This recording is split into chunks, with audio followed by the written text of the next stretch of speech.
এইমাত্র প্রাপ্ত খবরে জানা গেছে দীর্ঘ ১১ বছরের সীমাহীন বঞ্চনা, হতাশা এবং অপেক্ষার অবসান ঘটিয়ে অবশেষে আলোর মুখ দেখতে যাচ্ছে সরকারি চাকুরিজীবীদের স্বপ্নের নবম জাতীয় বেতন স্কেল।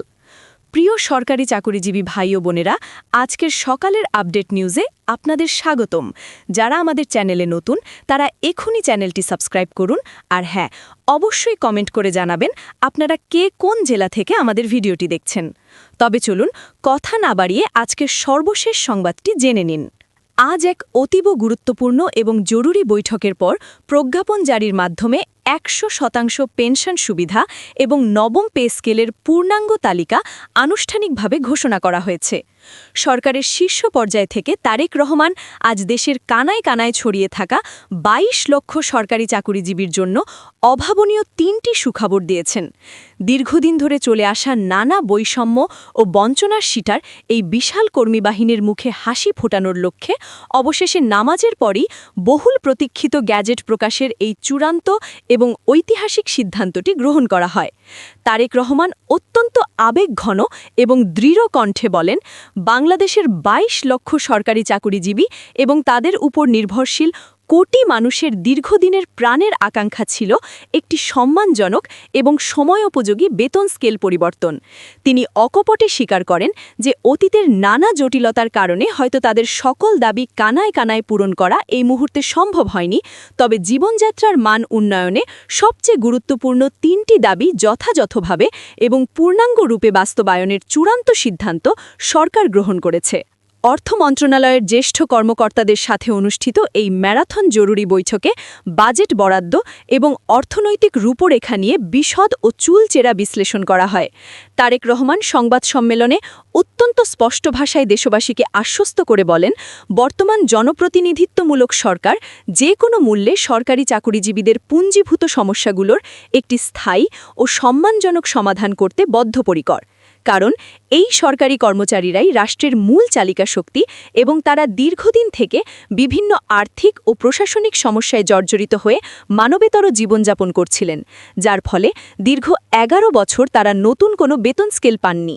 অর্থনীতির সাধারণ নিয়ম অনুযায়ী প্রতি বছরই জিনিসপত্রের দাম বাড়ে, কিন্তু বেতন না বাড়ায় তাদের সমস্যা প্রতি বছর দ্বিগুণ থেকে বহুগুণ আকারে বৃদ্ধি পেয়েছে। তাই শেষ পর্যন্ত তারেক রহমানের প্রবল সদিচ্ছা, আন্তরিকতা ও অর্থমন্ত্রী আমির খসরুর দূরদর্শী নির্দেশনায় অর্থ মন্ত্রণালয় ৫৫,০০০ কোটি টাকার এক বিশাল বাজেট বরাদ্দের চূড়ান্ত সিদ্ধান্ত গ্রহণ করে।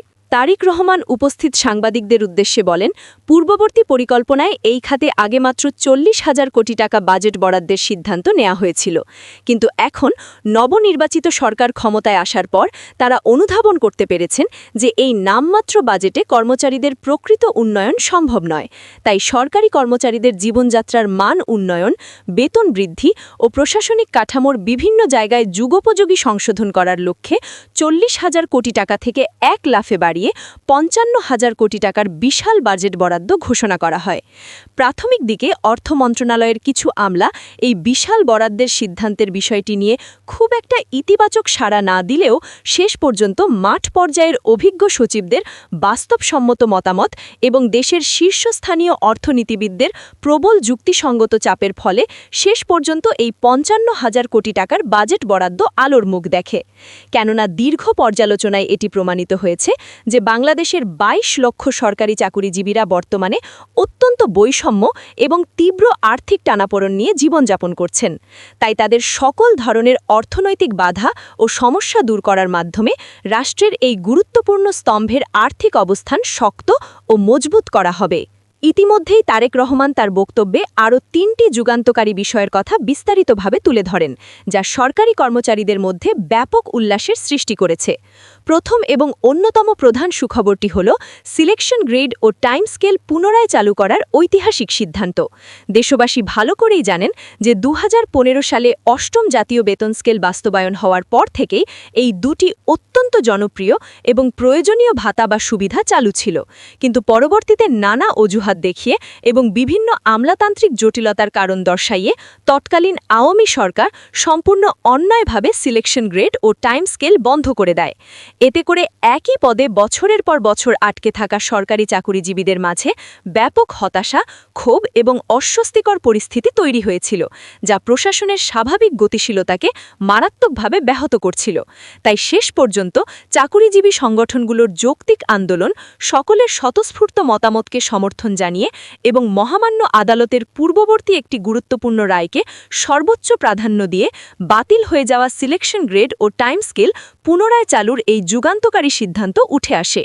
এর পাশাপাশি দীর্ঘদিন ধরে গলার কাটা হয়ে থাকা ব্লক পোস্ট বাতিল করার একটি অত্যন্ত ইতিবাচক ও সাহসী সিদ্ধান্ত নিয়েও বিস্তারিত আলোচনা করেন তারেক রহমান। তিনি দ্ব্যর্থহীন ভাষায় বলেন, প্রশাসনে কোনো ধরনের বৈষম্যমূলক ব্যবস্থা রাখা হবে না এবং ব্লক পোস্ট প্রথা সরাসরি এবং চিরতরে বন্ধ করা হবে। বিশেষ করে যারা নিম্ন গ্রেডের কর্মচারী আছেন, তাদের জন্য এই ব্লক পোস্ট প্রথাটি একটি অভিশাপ এবং অত্যন্ত নেতিবাচক পদক্ষেপ হয়ে দাঁড়িয়েছিল। বছরের পর বছর একই পদে চাকরি করার পরও তাদের কোনো পদোন্নতির সুযোগ ছিল না, যা তাদের কর্মস্পৃহা নষ্ট করে দিচ্ছিল। তাই এই অমানবিক ব্লক পোস্ট প্রথা বন্ধ করার মাধ্যমে তৃণমূল পর্যায়ের কর্মচারীদের দীর্ঘদিনের মানসিক ও আর্থিক সমস্যার স্থায়ী সমাধান করা হবে। দ্বিতীয় যে যুগান্তকারী সুখবরটি আজ দেয়া হয়েছে তা হল অবসরকালীন সুযোগ সুবিধা বা পেনশন সংক্রান্ত। একজন সরকারি চাকুরিজীবী তার জীবনের সোনালী সময় রাষ্ট্রের সেবায় ব্যয় করার পর শেষ বয়সে এসে যেন আর্থিক নিরাপত্তাহীনতায় না ভোগেন, সেটি নিশ্চিত করা রাষ্ট্রের অন্যতম প্রধান নৈতিক দায়িত্ব। পূর্ববর্তী সরকারের অদূরদর্শী সিদ্ধান্ত মোতাবেক ২০১৫ সালের অষ্টম জাতীয় বেতন স্কেলে মাত্র ৪৫% হারে অবসরকালীন সুযোগ সুবিধা প্রদান করা হয়ে থাকে। বর্তমান দ্রব্যমূল্যের ঊর্ধ্বগতির বাজারে এই সামান্য অর্থ দিয়ে জীবন ধারণ করা প্রায় অসম্ভব হয়ে দাঁড়িয়েছে। এই নিয়মটি এখনও পর্যন্ত চলমান থাকায় অবসরপ্রাপ্ত প্রবীণ কর্মচারীদের আর্থিক সমস্যা প্রকট ও ভয়াবহ আকারে ধারণ করেছে। বিশেষ করে যারা নিম্ন গ্রেডের কর্মচারী ছিলেন, অবসরের পর তাদের জন্য এই ৪৫% অবসরকালীন অর্থ সুবিধা কোনোভাবেই একটি ইতিবাচক বা সম্মানজনক পদক্ষেপ বয়ে আনতে সক্ষম হয়নি, বরং এটি তাদের জন্য এক প্রকার শাস্তিস্বরূপ হয়ে দাঁড়িয়েছিল। তাই তারেক রহমান অত্যন্ত দৃঢ়তার সাথে বলেন, আমরা অবশ্যই আমাদের প্রবীণ এবং অবসরপ্রাপ্ত চাকুরিজীবীদের প্রতি সম্মান জানিয়ে তাদের অবসরকালীন সুযোগ সুবিধা ১ লাফে ১০০% পর্যন্ত বৃদ্ধি করব। আশা করা যাচ্ছে অত্যন্ত দ্রুততার সাথে এটি যথাযথভাবে কার্যকর করা হবে এবং নবম জাতীয় বেতন স্কেলের এটি অন্যতম সেরা আকর্ষণ হিসেবে বিবেচিত হবে। তৃতীয় এবং সর্বশেষ সুখবর হিসেবে উঠে এসেছে কর্মচারীদের সবচেয়ে বড় চিন্তার কারণ বাড়ি ভাড়া ভাতা বৃদ্ধির বিষয়টি।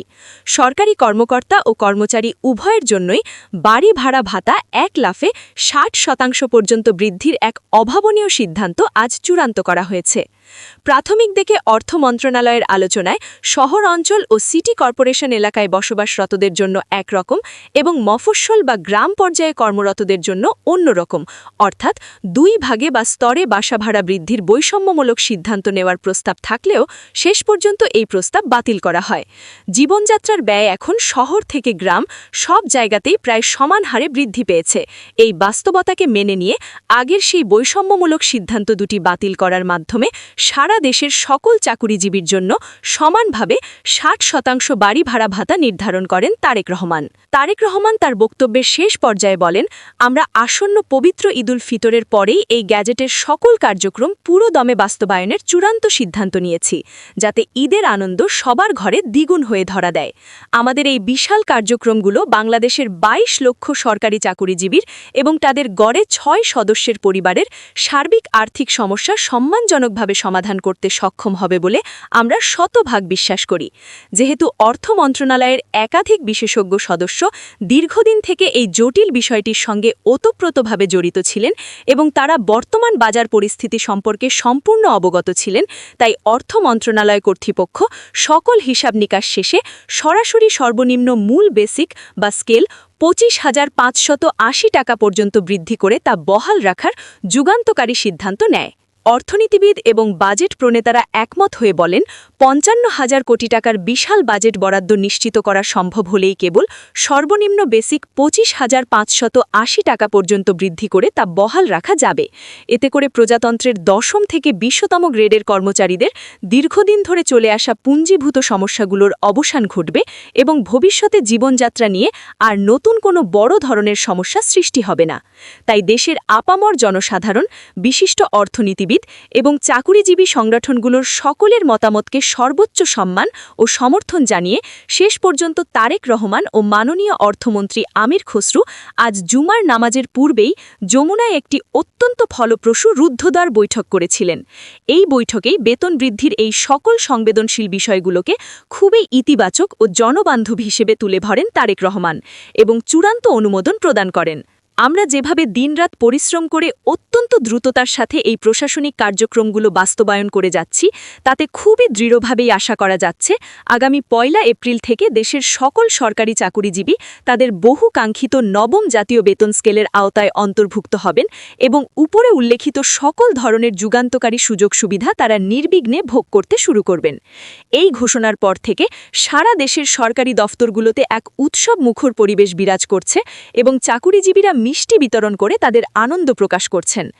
আজকের এই বিস্তারিত এবং তথ্যবহুল নিউজটি এ পর্যন্তই। আশা করি এই